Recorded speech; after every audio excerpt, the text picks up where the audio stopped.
Hi, students, let's get started with the subject Social Science, Chapter 6. The Age of Reorganization. By continuous living tradition and a vital power of rejuvenescence, this land has readjusted itself through unnumbered transformations. Jagdish Chandra Bose, 1917. Fig. 6.1.1. A glimpse of the art from the age of reorganization. Bhavisha and Dhruv had recovered from their journey to the Maurya Empire and were itching for another adventure. They decided to use Itesa again and landed in a new historical period. They came across a collection of art pieces, each one quite different from the other. See Fig. 6.1.1. They wondered, could these artifacts belong to multiple kingdoms rather than just one? They guessed right. In this chapter, we will travel over a fairly long period. Here we go. Very little is known about Ashoka's successors to the throne. It is generally accepted, however, that the last Maurya emperor was assassinated around 185 BCE by his commander-in-chief Pushyamitra Shunga. This led to a breakup of the empire, hardly half a century after Ashoka, as we mentioned in the last chapter. Many new kingdoms emerged across the subcontinent, which, often, were earlier tributary kingdoms under the overlordship of the Maurya Empire. The northwest region became weak, exposing it to invasions from outside the subcontinent. This period is also known as the Age of Reorganization by some scholars, as the existing regions were being reorganized into new kingdoms that were constantly competing to become powerful. The map of India changed significantly in that age, as did people's lives. Fig. 6.2. Prominent dynasties of India during the Age of Reorganization. The new kingdoms now competed for territorial control. Peaceful methods like matrimonial alliances between neighboring kingdoms or the use of force in warfare were means of gaining control. Remember that there was constant wrestling for control over areas along the borders, as gaining control over them was important to keep the kingdom safe from attacks. Together with those political events, there was a burst in the development of art, architecture and literature, and enriching cultural exchanges. We will get a peek into this in the following sections. Prominent dynasties of the subcontinent. Dynasties from within the subcontinent. Shangas, Chedas, Stavanas, Cholas, Cheras, Nyas. Dynasties from outside the subcontinent: Indo-Greeks, Shakas, Kuhas. Surge of the Shangas. Pushyamitra Shunga founded the Shunga dynasty, which ruled over parts of north and central India. He performed the Ashwamedha Yagya, a Vedic ritual, to establish himself as a most powerful ruler. Although his empire was smaller than the previous Maurya Empire, compare their two maps, he kept it safe from potential invaders and maintained friendly relations with the Greeks after some initial military campaign against them. But, again, the empire did not last long after him. A century later, it was gone. The period witnessed the revival of Vedic rituals and practices, but other schools of thought nevertheless continued to flourish. Don't miss out. Fig. 6.4. Image from the Ramya, in which King Arame is seen performing the Ashwamedha Yagya, 19th century painting, National Museum. The Ashwamedha Yagya was a Vedic ritual conducted by many rulers to declare their position as the king. In this ritual, a horse accompanied by soldiers was left to wander freely.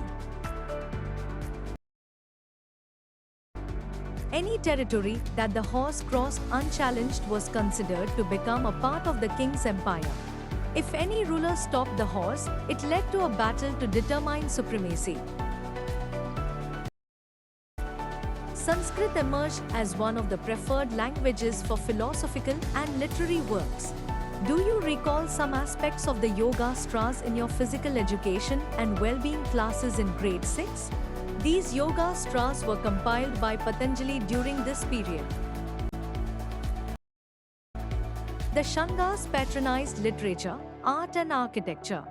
The Bharhut STPA, in present-day Madhya Pradesh, presents us with beautiful examples of Shunga art.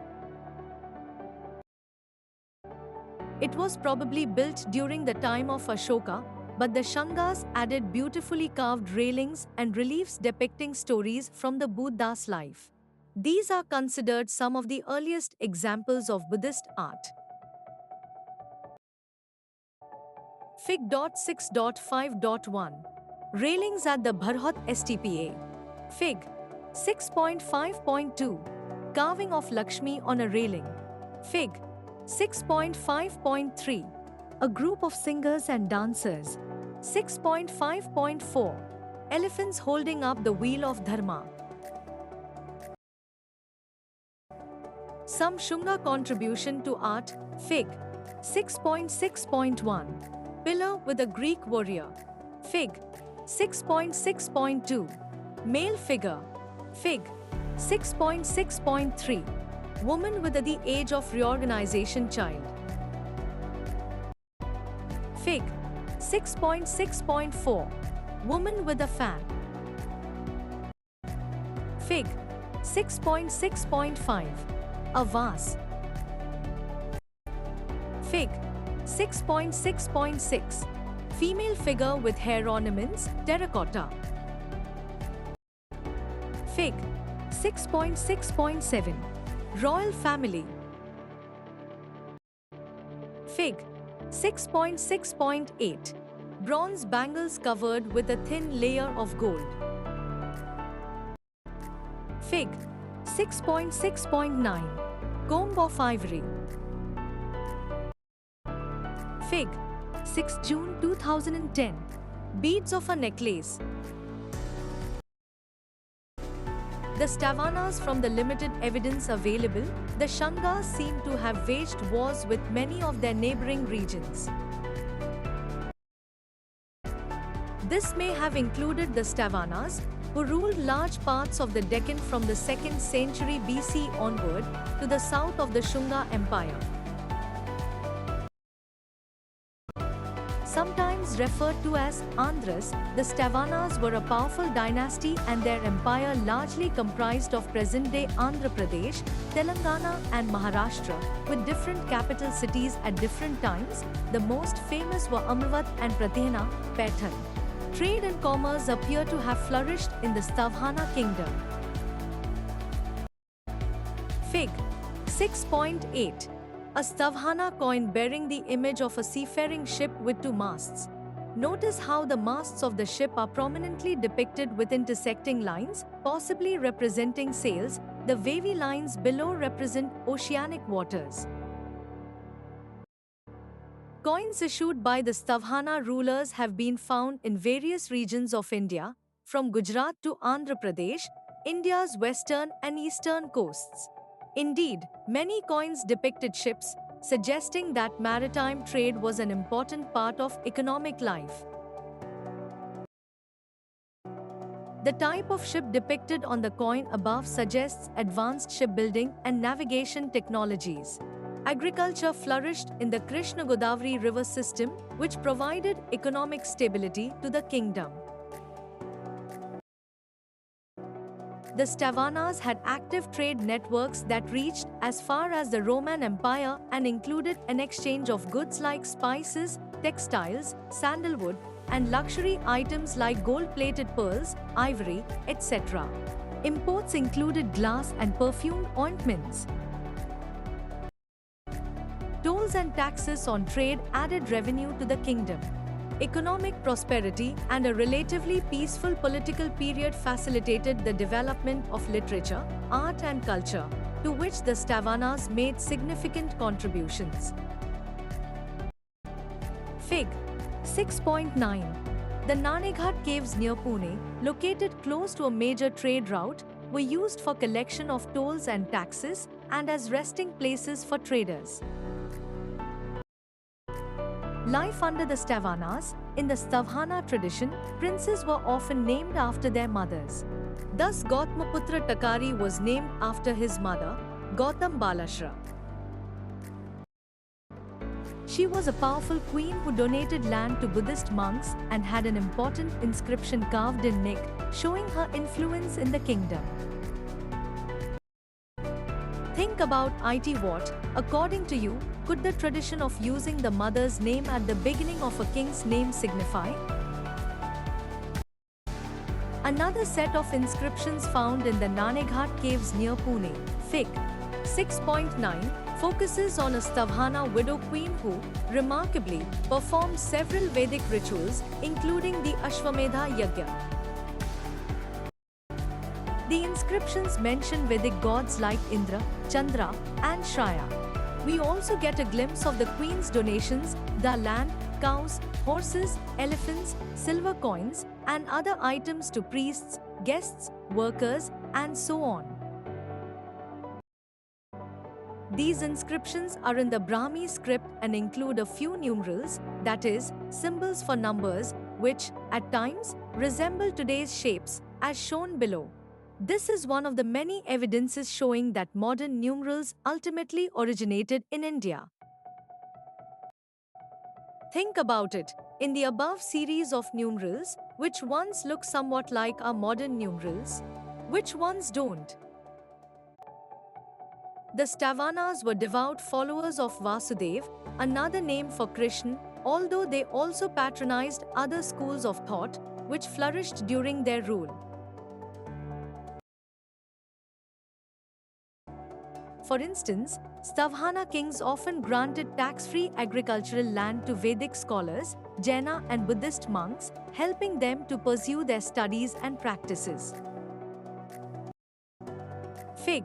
6.11, the Karla caves near Lonavala in present-day Maharashtra, to which the Stavanas contributed during their reign. These caves were made for Buddhist monks. Notice the magnificent pillars and the stone replica of a stupa in the center, all of it carved out of a rocky hillside. Fig. 6.12, a Yaksh, a minor deity associated with nature, from the Pitlakhora caves, Maharashtra, carved in the Stavhana period. Think about it. This sculpture of a Yakha from Pitlakhora carries an inscription on its hand, Kanadsena Hirmakrenaka, meaning made by Kanahadasa, a goldsmith. Is it not interesting to see that a goldsmith could also craft a sculpture made of stone?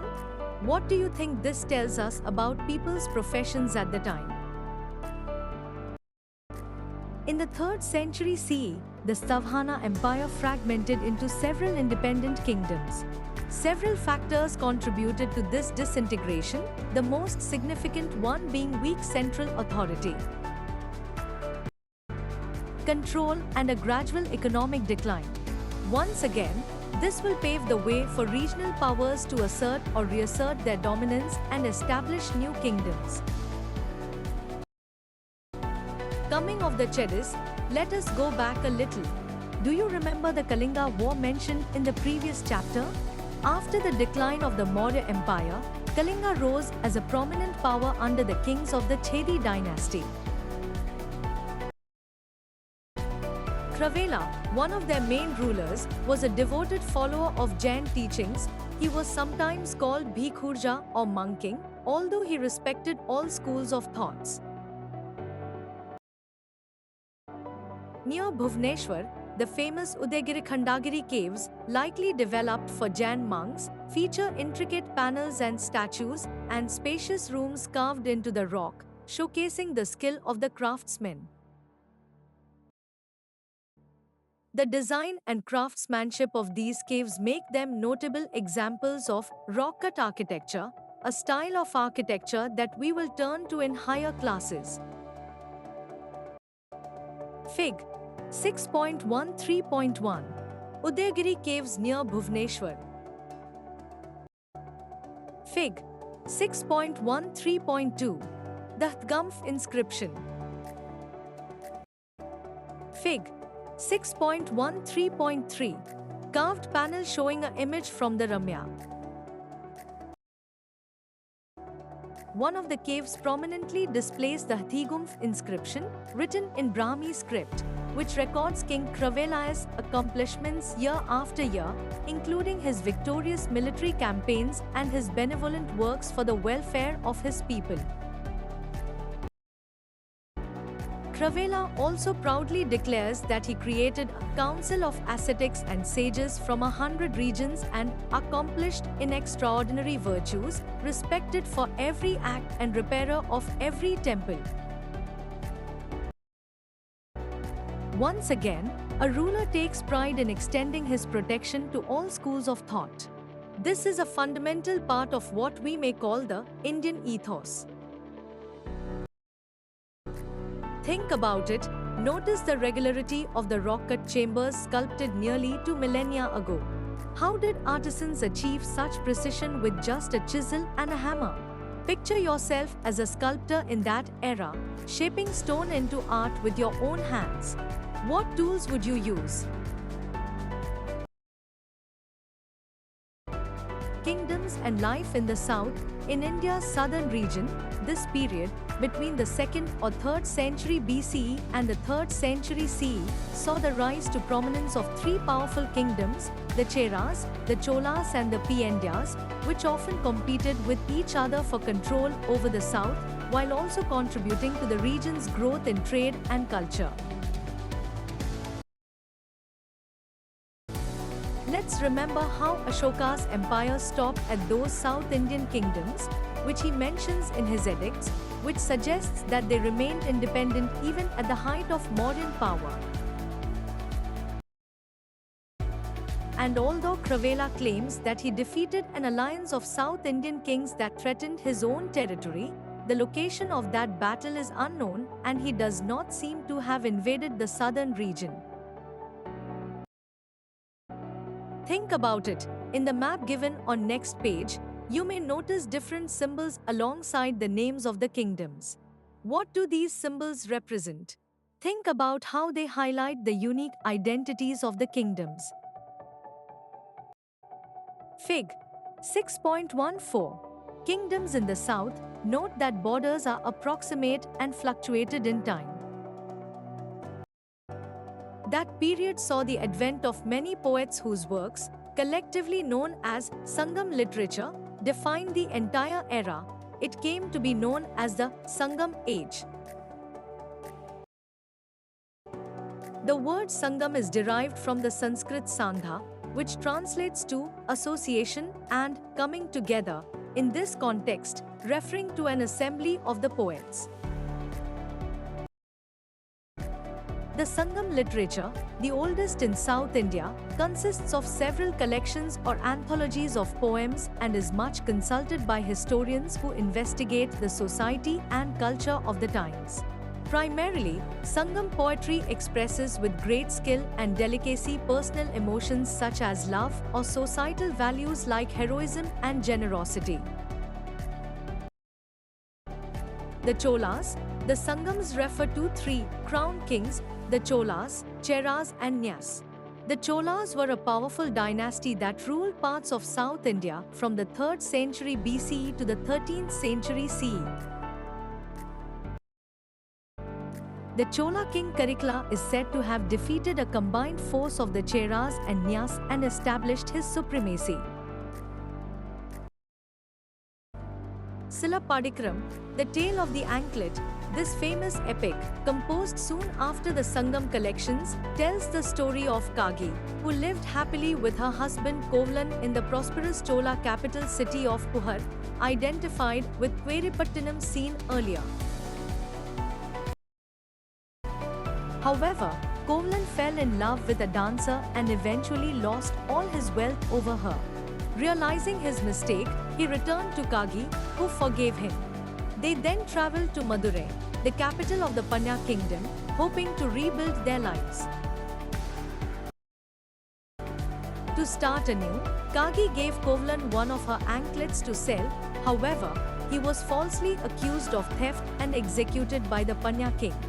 Devastated, Kagi proved his innocence by revealing her second anklet. The king, realizing his mistake, died of shock. Kagi then cursed Madurai, invoking the god of fire who destroyed the city. She then walked further west to the Chera kingdom, where she was honored as a goddess. Even today, Kagi is worshipped in Tamil Nadu and Kerala. Silappadikrama's exquisite poetry thus centers on the principles of justice and the ruler's dharma to protect it. It also takes us through cities rich in traded goods, through three kingdoms, and also through several schools of thought. Think about it. Observe the statue of the king. How is he depicted? What do his posture, clothing, and expression say about his power and status? Fig. 6.16. Statue of King Karikala at the Grand Anicut Memorial Park in Tamil Nadu. Karikala undertook many projects for the benefit of the people. Among them is the Kalnai or Grand Anicut, a complex water diversion system located at a geographically strategic point just downstream of the Srirangam island. It helped to divert waters from the Kavit-Macron to the central and southern parts of the Kaveri Delta. This enabled more land to be brought under cultivation, earning this area the name Rice Ball of the South. Restored several times in the course of time, it is still in use and helps millions of people in Tamil Nadu by providing water for irrigation and thus supporting agriculture in the region. Fig. 6.17. A view of the Kalnai or Grand Anicut. The Cheras, also known as the Kelputra, sons of Kerala, the Cheras ruled over the western parts of Tamil Nadu and Kerala, with their capital at Vanji, present-day Karur in Tamil Nadu. They played an essential role in shaping the region's cultural and economic history, encouraging the growth of Tamil literature and patronizing Sangam poets. The Cheras were known for their extensive trade connections with the Roman Empire and West Asia, exporting many goods from India to the outside world. The kingdom became a hub for the export of spices, timber, ivory, and pearls. Think about it. Have you ever wondered how historians uncover the trade relations between two distant kingdoms many centuries ago? Let's take a moment to brainstorm and discuss how this information comes to light. Fig. 6.18. Coins under Chera kings. The Pandyas ruled over parts of Tamil Nadu and the surrounding regions, with their capital at present-day Madurai, goes back several centuries BCE. Successive kings expanded the Pandya kingdom. In his work, Indica, Megasthenes mentions this kingdom as a prosperous one, with a strong administration and active sea trade with distant powers like the Greeks and Romans. Apart from much internal trade, Kharvela, for instance, states that he brought hundreds of pearls brought from the Pandya kingdom. The Pandyas were also an important naval power in the subcontinent. The later Pandyas also contributed to the growth of the art, architecture, and overall prosperity of the region. Think about it, the Nyas were known for their pearls. Why do you think pearls were an important article of trade during these times? The Pandyas left many inscriptions in which their kings asserted their great concern for their subjects' welfare and their encouragements to all schools of thought and belief. Invasions of the Indo-Greeks. Having completed our brief journey into South India, it is time to return to the north, where a very different kind of development is about to occur. So far, we have only visited a few native dynasties. The same period also witnessed the arrival of invaders who entered through the northwest frontier and took control of the northwestern, northern, and central regions of the subcontinent. Let us first examine the legacy of Alexander's brief campaign in the Indus Plains. While retreating from the areas he had conquered, he left satraps behind. Over time, these regional rulers established their independent domains and came to be known as Indo-Greeks. After the decline of the Mauryas, the areas in the northwestern regions, roughly present-day Pakistan and Afghanistan, were an easy target for the Indo-Greeks. However, while they arrived as conquerors, they were much influenced by the rich local culture. This cultural interaction led to a blend of Greek and Indian elements in governance, art, language, and daily life, shaping the cultural landscape of the region. Fig. 6.19 The Heliodorus Pillar near Vidisha. The Heliodorus Pillar, near Vidisha, Madhya Pradesh, is a notable example of such connections. It is named after an Indo-Greek ambassador who in his inscription praises Vasudeva as the god of gods. The inscription also states 3 immortal precepts, footsteps, when practiced lead to heaven: self-restraint, charity, consciousness. During excavations in North India, archaeologists have found many Indo-Greek coins, which have provided most of the information we have about these rulers. Those coins were made of gold, silver, copper and nickel, often portraying a king on one side and Greek deities on the other. However, some coins, instead, depicted Indian deities like Vasudeva and Lakshmi. The rule of the Indo-Greeks ended with the invasions of the Indo-Scythians or Shakas, see a little below. Don't miss out, the Shakas, sometimes called Indo-Scythians, also invaded the northwest of the subcontinent and ruled from the latter part of the 2nd century BCE to the 5th century CE. Their kingdoms rose to power after the Indo-Greeks, and they were in power until the arrival of the Kuhas, see below. It was during this period that the Shaka Samvat calendar was developed. It is 78 years behind the Gregorian calendar, except from January-March, when it is behind by 79 years. It was adopted as the Indian national calendar in 1957. Fig. 6.21. Notice how dates are provided in both the Gregorian and Shaka Samvat eras on this official publication of the Government of India. The emergence of the Kuhas, originally from Central Asia, entered India probably in the 2nd century CE. At its peak, their empire extended from Central Asia to large parts of northern India. Their rule marked a period of extensive cultural intermixing and had a profound impact on the history of the Indian subcontinent. When he was not busy with his military campaigns, Kahika encouraged art and culture, leading to the development of new artistic styles. This famous, headless statue is of King Kahika, probably the most powerful ruler of the Kuha dynasty. The Brahmi inscription on the statue reads, Maharaja Jadhirja Devaputra Kahika, that is, the great king, king of kings, son of God, Kahika. On the first coin, Kanishka is shown holding a spear, titled King of Kings, while the other side features Buddha with the inscription Boao, Buddha, in Greek script. On the second coin, an emperor appears on one side and Shiva with the bull Nandi on the other. Let's reflect on the following. Why would a powerful ruler feature Buddha and Shiva on his coins? What does it say about his values and priorities? Can you find modern examples of such symbolic currency?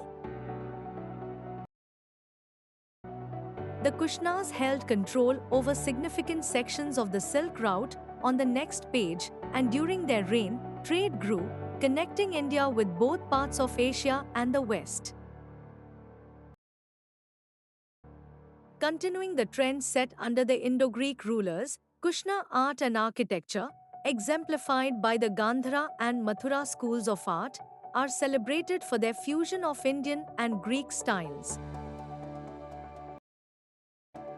The sculptures feature a variety of deities reflecting the peaceful coexistence of various schools of thought. This era saw the rise of representations of deities like Shreya or the sun god, which looked more similar to humans, and the increase in the development of religious art, laying the groundwork for later temple architecture in the subcontinent. The Gandhara style, which emerged in the western regions of Punjab, blended Greco-Roman elements with Indian features. Most sculptures and artifacts from this tradition were crafted in interactive detail with grey-black schist stone. In particular, sculptors produced many fine Buddha images with realistic anatomy and flowing robes. Think about it. Do you know where Gandhara is? Does it remind you of a character from the epic Mahabharata? Fig. 6.24, head of a bodhisattva or future Buddha from the Gandhar school of art. Note the fusion of Indian and Greek features. Fig. 6.25, some of the trade routes of the ancient world. The network marked in green shows the Silk Route connecting China with the Mediterranean world and passing through Central Asia, Persia, etc. The Mathur style developed in the Mathura region of present-day Uttar Pradesh and is known for its distinct Indian style. Unlike the Gandhara style, it primarily used red sandstone for its sculptures and reflects less influence from Greco-Roman aesthetics. Fig. 6.26, Kuber, god of wealth from the Mathura school of art. Did you miss the prominent moustache? The moustache is a distinguishing feature of some Indian sculptures. Despite the political conflicts and power struggles, the period saw remarkable cultural exchange and assimilation. This shared heritage is evident in art and architecture, where styles interacted, but with a dominance of Indian themes, especially Hindu and Buddhist ones. It was also the age when Sanskrit literature flourished, with, in particular, the composition of major Indian texts such as the Mahabharata and the Ramayana, refer to the chapter, Unity in Diversity, or Many in the One, in your grade 6 textbook. Recognizing these connections encourages us to view this tapestry of the past not as confined to any one kingdom or ruler, but as a dynamic process that works through interaction and assimilation over time. Fig. 6.27.1, an image of the death of Buddha. Fig. 6.27.2, Bodhisattva Maitreya. Fig. 6.27.3, Shiva Linga being worshipped by Kuna devotees. Fig. 6.27.4, a naga between two Enevith Macrongius with an inscription referring to the 8th year of Kahikaya's reign. Fig. 6.27.5, Kartikeya, the god of war, and Agni, the god of fire. Fig. 6.27.6, Standing Buddha. Before we move on, the period after the disintegration of the Maurya Empire was characterized by the emergence of many big and small kingdoms across the subcontinent. This period witnessed a dialogue of various cultures that absorbed each other's influence to create new styles of art, architecture, coinage, etc., with ultimately a dominance of Indian themes and flourishing Sanskrit literature. This time was also marked by remarkable developments in trade activities, both internal and external. The internal conflicts were coupled with foreign invasions, which together led to a period of reorganization of political powers. Thanks for watching.